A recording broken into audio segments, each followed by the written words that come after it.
Hello বন্ধুরা, আসসালামু আলাইকুম। সাইবস কুকিং এর পক্ষ থেকে আপনাদের স্বাগত। আজ আমি যে রেসিপিটি আপনাদের সাথে শেয়ার করছি এটা সত্যি খুবই হেলদি এবং সুস্বাদু একটি খাবার।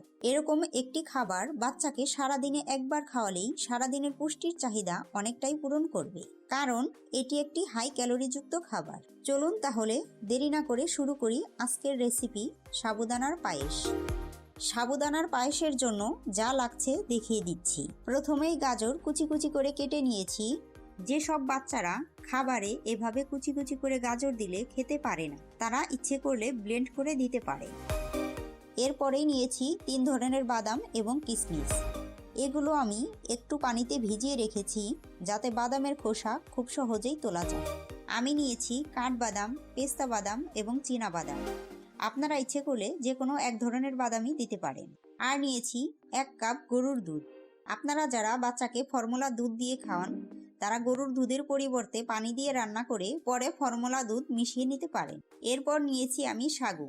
সাগুটা আমি ধুয়ে পানিতে ভিজিয়ে রেখেছি যাতে তাড়াতাড়ি সিদ্ধ হয়। আর শেষে নিয়েছি আমি একটি ডিমের কুসুম।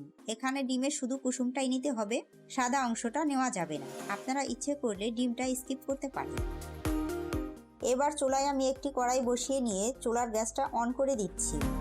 কড়াইটা গরম হয়ে আসলে দিয়ে দিচ্ছি 1 চা চামচ ঘি। ঘিতে রয়েছে গুড ফ্যাট, যা বাচ্চাদের হেলদি করতে সাহায্য করে। এরপর ঘির ভিতরে দিয়ে দিচ্ছি গাজর কুচি। গাজরটা আমি কিছুক্ষণ ভেজে নিব, প্রায় 30 সেকেন্ডের মতো আমি ভেজে নিচ্ছি গাজরের কাঁচা গন্ধটা দূর করার জন্য। গাজরটা ভাজার সময় যখন খুব মিষ্টি মিষ্টি একটা গন্ধ চলে আসবে তখনই বুঝতে হবে গাজরটা ভাজা হয়ে গিয়েছে। এবার দিয়ে দিচ্ছি আমি গরুর দুধ।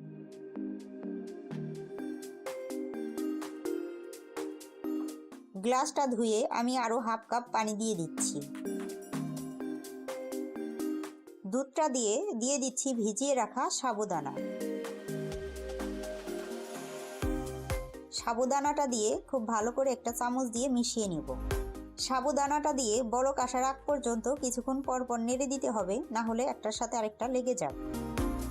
আমি যে বাদাম আর কিশমিশগুলো ভিজিয়ে রেখেছিলাম সেটি একটি ব্লেন্ডারে পেস্ট করে নিয়েছি। এবার পেস্টটি আমি দিয়ে দিচ্ছি। ডাক্তাররা সবসময় একটা কথা বলেন, একটি খাবারকে যখন কয়েকটি খাবারের সমন্বয় করা হয় তখন খাবারটি যথেষ্ট ক্যালোরিবহুল হয়। তাই একটি ক্যালোরিবহুল খাবার বাচ্চা যতটুকুই খাবে তাতে কিন্তু সারাদিনের পুষ্টির চাহিদা অনেকটাই পূরণ হয়ে যায়।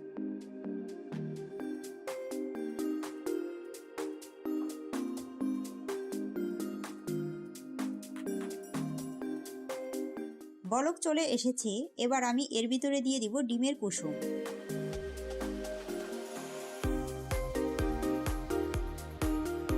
ডিমের কুসুমটি আমি ফেটিয়ে রেখেছি, এবার আমি এর ভিতরে ঢেলে দিচ্ছি।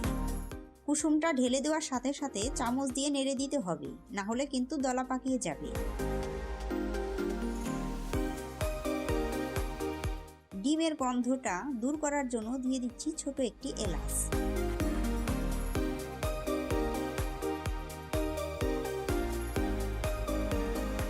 আজকের পায়েসটা আমি চিনি ছাড়াই করব, যেহেতু আমি কিশমিশ দিয়েছি। কিশমিশ অনেকটাই মিষ্টির কাজ করবে।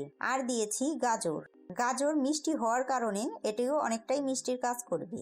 আর লাস্টে আমি সামান্য পরিমাণ মধু মিশিয়ে নিব। বাচ্চাদের খাবারে চিনি না দেওয়ারই চেষ্টা করবেন।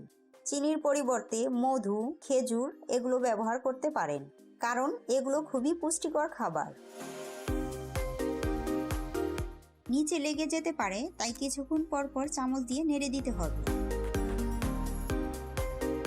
সাবুদানার পায়েস পুরোপুরি রেডি হয়ে গিয়েছে। এবার আমি চুলার আঁচটা বন্ধ করে দিব। চুলার আঁচটা বন্ধ করে দিয়ে এর ভিতরে দিয়ে দিচ্ছি 1 চামচ মধু।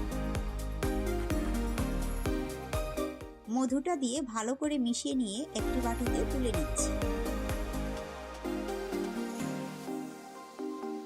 এরকমই পাতলা রাখতে হবে। খাবারটা আরেকটু ঠান্ডা হয়ে আসলে আরো ঘন হয়ে যাবে।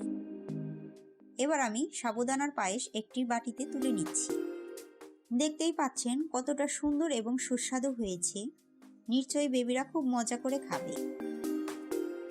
বাচ্চাদের স্বাস্থ্যসম্মত খাবারের ভিডিও পেতে আমার চ্যানেলটি সাবস্ক্রাইব করে পাশে থাকা বেল আইকনটি অন করে রাখুন। আর যারা অলরেডি সাবস্ক্রাইব করেছেন তাদের অসংখ্য ধন্যবাদ। সবাই ভালো থাকবেন, সুস্থ থাকবেন। আল্লাহ হাফেজ।